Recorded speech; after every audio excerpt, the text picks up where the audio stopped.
Meus irmãos, a paz do Senhor. Sejam bem-vindos à Escola Bíblica Dominical de Jovens. Hoje estudaremos a lição de número 3 da revista do segundo trimestre, que diz o seu tema: Cuidado de Deus com o corpo de Cristo. Lições da carta do apóstolo Paulo aos Coríntios para os nossos dias. O tema da lição número 3 é o seguinte: divisões na igreja. Meus irmãos, eu quero pedir desde já que você que está assistindo esse vídeo, inscrevam-se nesse canal para alcançarmos a meta de 1000 inscritos, para fazermos transmissões ao vivo, sempre que necessário, dos cultos, escola bíblica dominical. Estamos vivendo em meio a uma situação delicada e necessitamos cada vez mais de canais abertos para alcançar o povo com a palavra de Deus, para que aqueles da igreja local não fiquem dispersos e ficamos sempre em contato um com o outro, meditando na palavra do Senhor e congregando da melhor forma possível. Amém? Então, não se esqueçam de inscrever-se nesse canal. Compartilhe também, peça para outros se inscreverem para a gente alcançar aí, no mínimo 1000 inscritos para fazermos transmissões ao vivo. Amém? Vamos dar início aqui. É uma lição um pouco extensa, é um assunto muito sério. A gente vai fazer um resumo para não ficar muito enfadonho aos irmãos, mas vamos tentar da melhor forma aqui compactar uma ideia e entender que é necessário combater essas divisões na igreja, porque afinal de contas a igreja do Senhor Jesus Cristo é um corpo e ela não pode ser dividida, ela tem que viver em unidade. O texto do dia diz assim: está Cristo dividido? É uma pergunta. Foi Paulo crucificado por vós? Outra pergunta. Ou foste vós batizado em nome de Paulo? Outra pergunta. 1 Coríntios 1:13. A síntese diz assim: as divisões e partidarismo demonstravam a imaturidade espiritual dos membros da igreja de Corinto. O texto base aqui para a nossa lição, o texto bíblico, diz assim: 1 Coríntios, capítulo 1, do 10 ao 17. Rogo-vos, porém, irmãos, pelo nome do nosso Senhor Jesus Cristo, que digais todos uma mesma coisa e que não haja entre vós dissensões. Antes, sejais unidos em um mesmo sentido e em um mesmo parecer. Porque a respeito de vós, irmãos meus, me foi comunicado pelos da família de Cloe que há contenda entre vós. Quero dizer com isso que cada um de vós diz: eu sou de Paulo, e eu de Apolo, e eu de Cefas, e eu de Cristo. Está Cristo dividido? Foi Paulo crucificado por vós? Ou foste vós batizados em nome de Paulo? Dou graças a Deus, porque a nenhum de vós batizei, senão a Crispo e a Gaio, para que ninguém diga que fostes batizado em meu nome.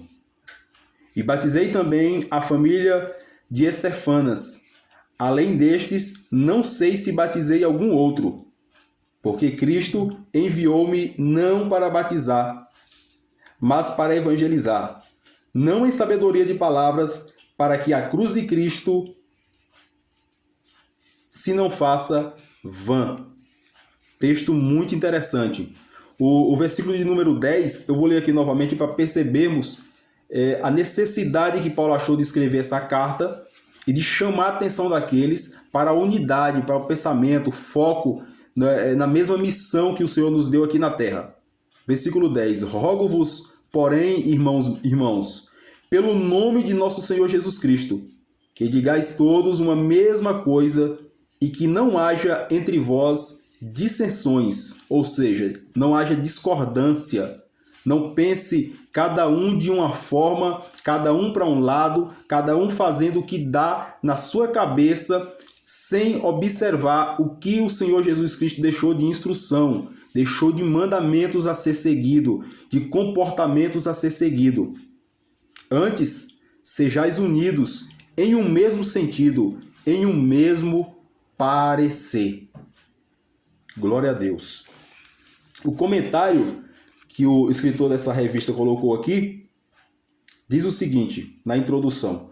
Nesta lição, veremos que, a partir do versículo 10 do primeiro capítulo, o apóstolo trata do assunto que mais o preocupava no momento de escrever a carta, as divisões internas da igreja. Por isso, ele pontua os prejuízos que as divisões podem trazer para a igreja do Senhor. Estudaremos a formação de grupos rivais na igreja de Corinto. Sim, nela havia partidarismo em relação à liderança. Paulo também faz sérias advertências a respeito do perigo de tentar substituir os méritos da cruz de Cristo pela ostentação e orgulho pessoal. Então estava acontecendo algo terrível dentro dessa igreja. Estava acontecendo partidarismo, estava acontecendo dissensões, estavam tirando o foco do sacrifício do Senhor Jesus Cristo na cruz do Calvário por ostentação, porque alguém era melhor, alguém fazia mais, alguém era diferenciado, e assim perde-se o foco da cruz de Cristo. Sempre a igreja tem que ter como foco, tem que ser como ponto central a cruz de Cristo, o sacrifício vicário do Senhor Jesus Cristo na cruz do Calvário. Jamais pode perder isso de vista. Não importa a eloquência, não importa a sabedoria humana que está sendo apresentada ali. O ponto central que deve ser observado, que todos têm que ter o discernimento, é se verdadeiramente o Senhor Jesus Cristo está sendo glorificado, o Senhor Jesus Cristo está sendo pregado, o Senhor Jesus Cristo está sendo apresentado àqueles que mais necessitam, aqueles que estão na escuridão e também àqueles que estão dentro da igreja, para que não venham a se perder e que tenha sempre ali o caminho claro, iluminado pela palavra do Senhor. Vamos seguindo aqui. Primeiro tópico, as dissensões e seus prejuízos para a igreja. Tópico 1. E o subtópico diz assim: uma exortação para não causar dissensões. A exortação aos irmãos em Cristo pode ser encontrada em todas as cartas paulinas. Quando o apóstolo fazia uma exortação, geralmente era para iniciar um conselho pastoral. Ele faz algumas exortações e orientações em forma de conselho a respeito do comportamento dos cristãos. Como fundador da igreja de Corinto, devia ser muito duro para o apóstolo exortar aquelas ovelhas. Mas era necessário e ele o fez com amor e firmeza. As dissensões estavam trazendo prejuízos sérios a toda a igreja. Algo precisava ser feito para exortar os membros. Primeiramente, Paulo toma uma atitude humilde.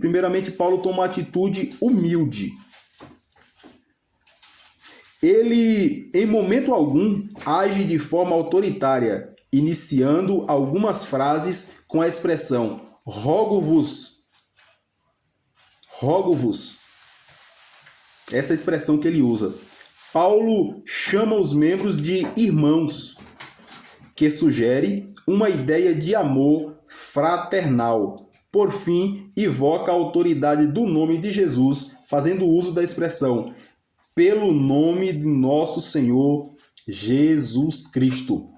É muito interessante observarmos aqui que o apóstolo Paulo, apesar dele ter autoridade, dele ter fundado a igreja, ganhado ali muita gente para o Senhor Jesus Cristo, deixado a igreja ali estabelecida em Corinto, ele não chega atropelando, ele não chega com truculência, mas ele chega com amor. Ele fala, rogo-vos, pois, irmãos, se colocando ali na mesma altura deles, se colocando ali como verdadeiramente um irmão, com amor fraternal, um amor de irmão. Um amor fraternal, irmãos, quer dizer aquele que pode até se colocar na frente de outro para sofrer uma situação que ele ia sofrer. Ou seja, verdadeiramente se colocar no lugar do outro, amar o próximo como a si mesmo. né? Isso é um amor fraternal. E o apóstolo Paulo tinha isso, sabendo da situação que eles estavam vivendo, de tamanho pecado que estava acontecendo ali dentro da igreja. Mesmo assim, ele chama de irmãos. Ele chama de irmãos e fala, rogo-vos. Não é isso? Muito interessante esse primeiro subtópico aqui do primeiro tópico. Segundo subtópico do tópico 1. As dissensões prejudicavam a unidade da igreja. O apóstolo havia ensinado aos coríntios o modelo de vida das primeiras igrejas cristãs, um modelo marcado pela unidade e amor fraternal. Essa era a marca da igreja primitiva, unidade e amor fraternal, ou seja, um ajudando o outro, um se preocupando com o outro, um sentindo a dor do outro, se alegrando junto, chorando junto, porque verdadeiramente eles tinham unidade e amor fraternal.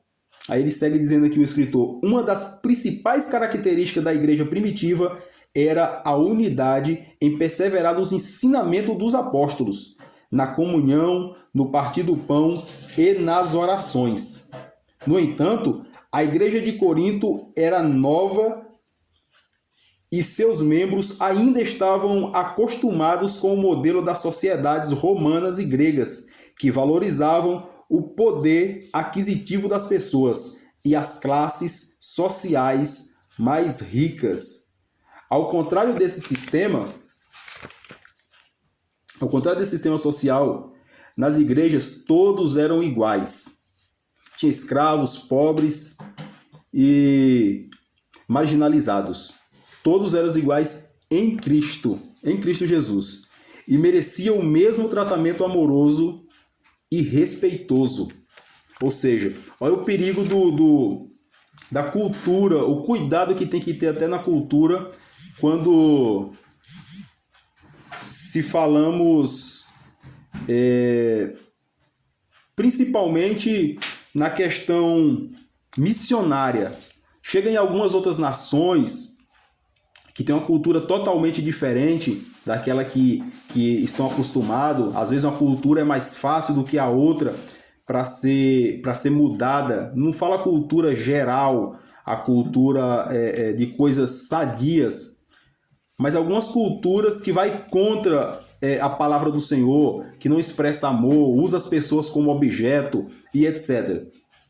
Que era isso que acontecia. Pessoas que tinham um poder aquisitivo maior era tratada de uma forma, a pessoa que tinha um poder aquisitivo menor era tratada de outra forma, era tratado às vezes como objeto, como escravo ou qualquer coisa desse tipo. E isso a palavra do Senhor não aprova, o Senhor Jesus Cristo não aprova.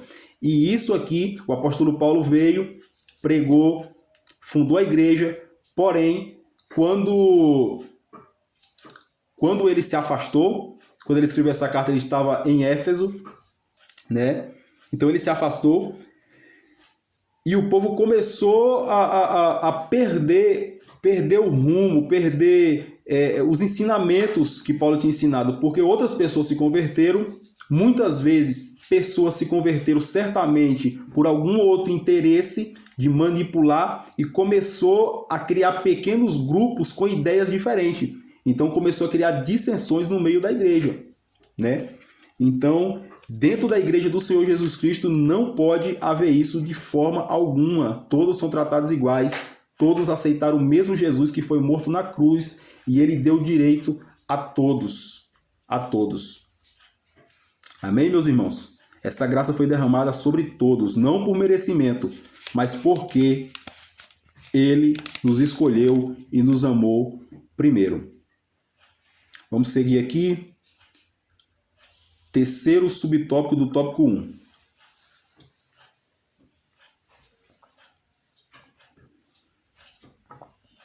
Paulo identifica a fonte de suas informações. O apóstolo expõe diretamente o problema das contendas entre os irmãos. E não esconde a sua fonte. Ele diz assim, me foi comunicado pelos da família de Cloe. Novamente, trata seus leitores como irmãos, no versículo 11. O apóstolo aborda os problemas internos como os problemas de uma família fraterna. Geralmente, as pessoas não gostam de expor os problemas enfrentados na igreja e, erroneamente, preferem escondê-los, fingir que não veem as contendas e divisões. Isso é muito sério, irmãos. Isso é muito sério. Porque muitas vezes vem a denúncia, não estou falando de simplesmente uma conversinha, uma fofoca, não estou falando disso. Mas aqui, como eu falei para os irmãos, a gente vai fazer uma aula bem curta aqui para não ficar muito extenso, mas a gente tem o PDF, quem precisar é só pedir que a gente manda para vocês e vocês vão acompanhar melhor. Mas aqui a gente vai perceber que essa família de Chloe, segundo os historiadores, eles tinham grande influência ali no mundo cristão. Não influência porque era uma família rica ou porque era uma família que tinha poder ali político ou alguma coisa do tipo. Mas eles tinham influência cristã. Eram pessoas que verdadeiramente serviam a Deus e se sentiram incomodados vendo a bagunça que estava acontecendo dentro da igreja de Corinto e foram contar ao apóstolo Paulo, aquele ali que estava responsável pela igreja, porque foi ele que fundou, foi ele ali que começou a instruir aquele povo, e agora tudo estava se desfazendo, tudo estava começando a ficar com muita mistura. E eles foram contar ao apóstolo Paulo. E isso é muito certo. Isso é muito certo. E o apóstolo Paulo trata direto, manda a carta e trata diretamente, pontuando cada situação e como desmanchar aquilo e a necessidade de desmanchar aquilo o mais rápido possível, porque estava sendo muito prejudicial para o corpo da igreja, né? E o apóstolo Paulo sabe daquilo e não faz isso aqui como o escritor colocou. Esconder, fingir que não vê, isso não adianta. Fica uma igreja doente, fica uma igreja raquítica, que está fadada à falência. A obra do Senhor não fale. A igreja do Senhor nunca para. Mas alguns movimentos que se criam e perde totalmente o tato, perde totalmente a bússola, que é a Bíblia Sagrada, está fadado ao fracasso. E aqueles que permanecerem independentemente na palavra do Senhor permanecerão. Estou falando de instituição. Então, aqui o apóstolo Paulo, sabendo desse problema, ele vai diretamente e escreve a carta pontuando cada problema, exortando, chamando a atenção para que venham a consertar este negócio, né? Ele segue dizendo aqui, mas as dissensões precisam ser tratadas com amor e firmeza para que sejam estancadas. Exatamente, tratada com amor e firmeza, porque às vezes as pessoas entendem que se você for exortar alguma pessoa, se você chamar a pessoa para corrigir, isso é falta de amor, e na verdade não é, isso é prova de amor. Porque se você vê alguém correndo rumo a um precipício, vendado, sem ver para onde está indo, e você até mesmo pula em cima dele, derruba ele, porque ele não está ouvindo você, e fala para ele, para de correr que você vai cair no precipício, isso é prova de amor. E às vezes é necessário aquele que está à frente para exortar fazer isso. Chamar, exortar, chamar atenção para que não vá nesses caminhos tortuosos. E é isso que o apóstolo Paulo fez. Amém? Vamos seguir aqui para o tópico 2. O partidarismo na igreja. O tratamento inadequado acerca das diferenças de opinião. A maioria dos membros da igreja de Corinto havia perdido a percepção de que Cristo deve ser o centro de todas as coisas. Tudo indica também que eles não tinham habilidades para lidar com opiniões diferentes. O cristianismo era uma novidade em Corinto. Cidade acostumada a receber pessoas de várias culturas. A igreja era heterogênea. Classes sociais, pluralismo religioso, conflitos éticos, morais, entre outras diferenças.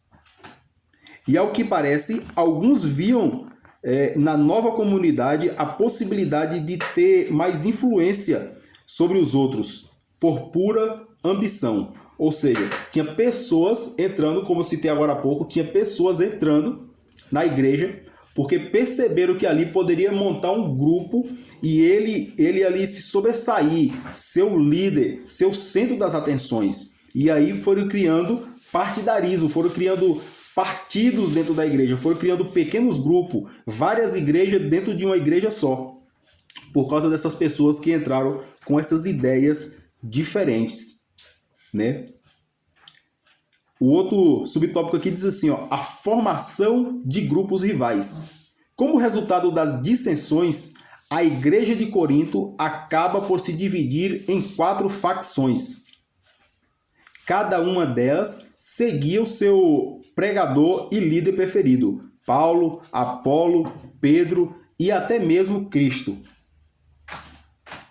Mas esses servos de Deus não queriam poder, mas lideravam a igreja visando a confirmação do reino de Deus. Ou seja,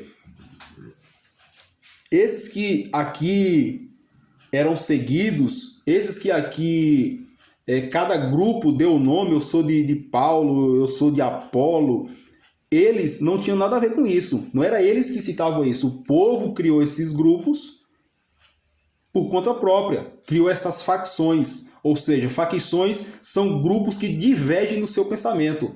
São grupos que cada um pensa de uma forma e combate o outro. Porque eles acreditam que o pensamento dele, a ideia deles, a tese deles é a certa e a do outro é errada. Então, eles criaram aqui essas facções aqui dentro, com o pretexto de cada um ser de um dos líderes. Subtópico 3 do tópico 2. Os tipos de grupos rivais. O apóstolo não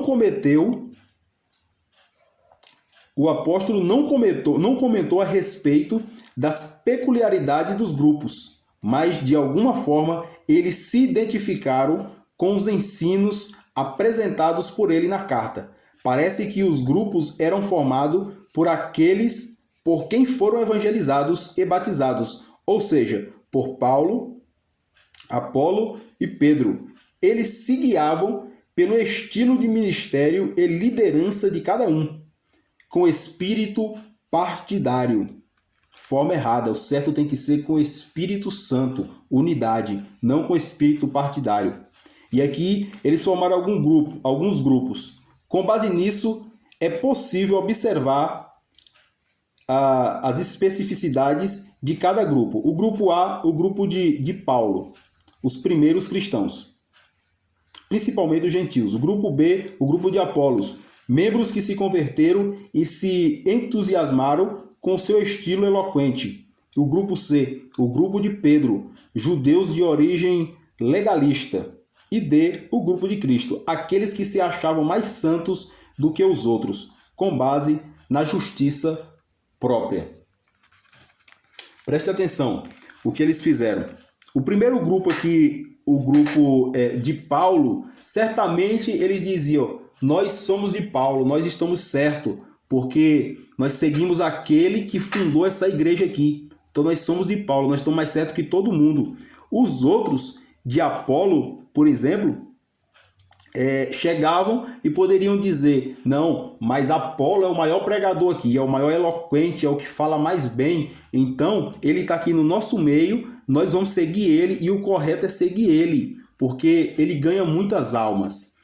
Depois tem o grupo de Pedro, os judeus, os legalistas, aqueles que batiam no peito e diziam: nós somos o povo de Deus, nós somos aqueles que fomos circuncidados, nós somos escolhidos, então vocês têm que entrar na nossa ideia, no nosso ponto de vista, na forma de nós levarmos o evangelho. E tinha aqueles que era do grupo de Cristo, mas eles se achavam mais santos segundo a sua própria justiça.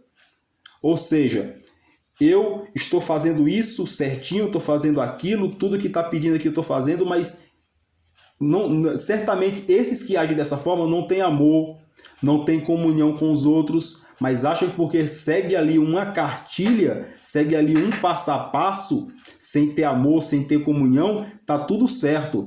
Na verdade, esse grupo que diz assim, eu sou de Cristo, até hoje existe, e é um perigo. Pessoas que não têm compromisso nenhum com a igreja verdadeiramente, com o corpo de Cristo, não tem compromisso nenhum. Mas quando se ouve alguma exortação, fala assim, eu não tenho nada a ver com o homem, eu sou de Cristo. E na verdade, se você não consegue ter comunhão com o homem, na palavra está escrito, se você não consegue ter comunhão com o homem, com seu irmão, que você vê, que você toca, como pode você dizer que vai ter comunhão com Deus? Então, alguns seguem essa ideia, eu sou de Cristo, eu não preciso nem ir para a igreja, eu não preciso nem me converter, porque eu sou de Cristo, eu sou de Deus. E, na verdade, precisa-se de uma união, precisa estar junto ao corpo. Amém? Vamos seguir aqui para o último tópico, o tópico 3, as divisões e seus perigos. O perigo de abafar os méritos da cruz de Cristo. Após escrever sobre a formação dos grupos rivais, o apóstolo aponta para a possível causa das discórdias entre eles. Parece que estavam idolatrando o fato de serem batizados por algumas pessoas. Eles valorizam mais o homem que os havia batizado do que o próprio sacrifício de Cristo. Paulo é categórico. Está Cristo dividido? Foi Paulo crucificado por vós? Ou foste vós batizado em nome de Paulo? Obviamente que não, né? Mas aí ele faz essas perguntas retóricas para ver se aquele povo toma um choque, entende o que Paulo está falando. Porque eles estão dando tanta importância para quem batizou, para quem o está liderando, e estão esquecendo que tudo e todos é por causa do Senhor Jesus Cristo. Por causa do sacrifício vicário dele na cruz do Calvário. Senão não fazia sentido nenhum aquela igreja, não fazia sentido nenhum aquele movimento cristão, se não for o Senhor Jesus Cristo no centro, se não for a cruz de Cristo sendo ali apontada como o altar que ele foi morto para nos salvar. E jamais pode esquecer isso. O perigo de ser um narcisista.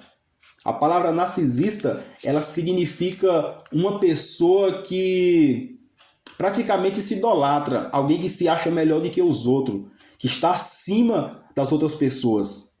Então, acontecia muito isso, alguém que era narcisista. Paulo faz um agradecimento que causa espanto e pode ser mal interpretado. Ele dá graças a Deus por ter batizado apenas algumas pessoas da igreja, Crispo, ex-chefe da sinagoga, Gaio e a casa de Estefanas. Ele descreve o motivo no versículo 15, para que ninguém se vanglorie por ter sido batizado por ele. O apóstolo não tinha a preocupação de manter o controle sobre as pessoas que se convertiam por intermédio da sua pregação. Glória a Deus. Essa é a forma correta do cristão viver. O apóstolo Paulo, ele passava, ganhava multidões, plantava igreja, mas ele pouco estava se importando. Se alguém ia dizer, não, aqui foi Paulo, coloca aqui uma foto dele, uma estátua dele, porque foi ele que ganhou esse povo aqui. Não, o apóstolo Paulo ganhava, plantava igreja e ia embora. Agora, quando a igreja começava a dar problema, que iam levar a notícia até ele, então ele tomava as providências por amor que ele tinha ao povo, né? Porque ele sentia ali aquela comoção dentro dele, ia orar, escrevia carta, mandava, exortando o povo. Quando dava, ele voltava, visitava, para o povo não se perder. Então era essa a atenção que ele dava. Mas de forma alguma ele queria que todos ficassem levantando bandeira, falando que foi Paulo que fundou aquela igreja, que foi Paulo que ganhou aquelas almas. Ele dá graças a Deus que ele batizou pouca gente. Ele ia lá, ganhava as almas, formava os obreiros, o obreiro batizava, cuidava da igreja e ele ia embora, ia ganhar mais almas. porque o foco dele estava em espalhar a palavra do Senhor Jesus Cristo, o seu amor para o povo. A porta de salvação que foi aberta através do sacrifício vicário na cruz do Calvário. Esse era o foco do apóstolo Paulo. Então ele não entrava nesse partidarismo, ele não buscava status, não era narcisista, né? Que se ele fosse narcisista, ele vivia gritando aos quatro ventos que as igrejas que ele plantou, por onde passou, o que aconteceu quando ele pregou, quando ele orou. Então, ele não fazia isso. O último subtópico aqui do tópico 3. O perigo de pregar o evangelho por ostentação. A sociedade de Corinto, influenciada pela cultura helenista grega, valorizava em excesso o conhecimento como forma de ostentação. A carta de Paulo evidencia que esse sentimento ainda estava presente entre os membros da igreja. O controle obtido por meio do conhecimento era algo desejado por alguns. Paulo não confiava na sabedoria de palavras, mas na pregação do evangelho que havia transformado sua vida e era a força transformadora que movia a comunidade cristã.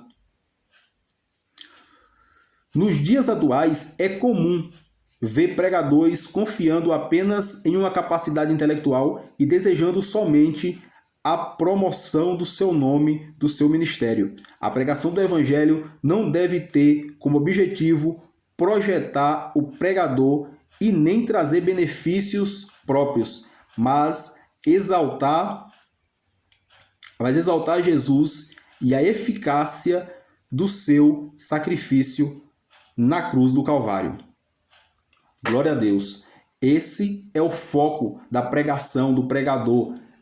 Exaltar o nome do Senhor Jesus Cristo. Mostrar às nações, mostrar a todo o povo que está na escuridão que Ele é a salvação. Que Ele é aquele que morreu para nos salvar. Ele é aquele que deu brado na cruz do Calvário. Está consumado, está pago a vossa dívida.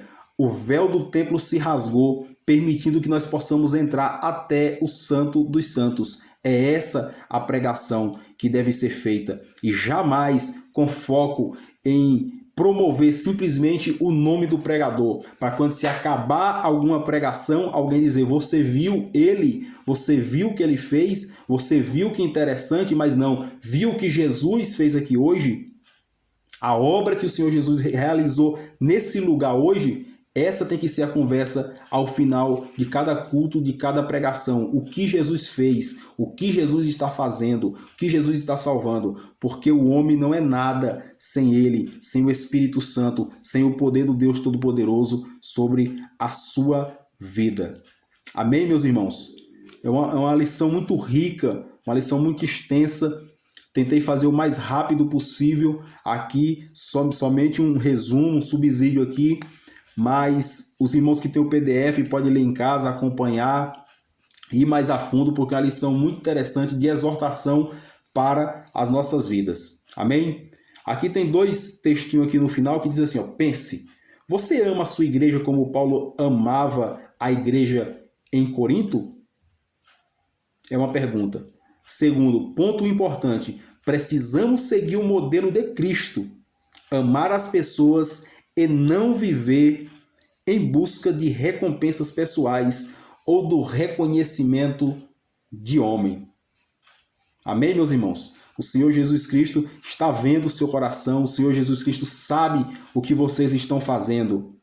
Amém? Não há necessidade de receber mérito do homem. Se receber visibilidade, fama, isso aí é consequência, mas não é isso que devemos buscar. O que devemos buscar é o Espírito Santo de Deus e as almas que estão indo a passos largos para o inferno. Amém? Deus vos abençoe em Cristo Jesus. Fiquem com Deus. Até a próxima.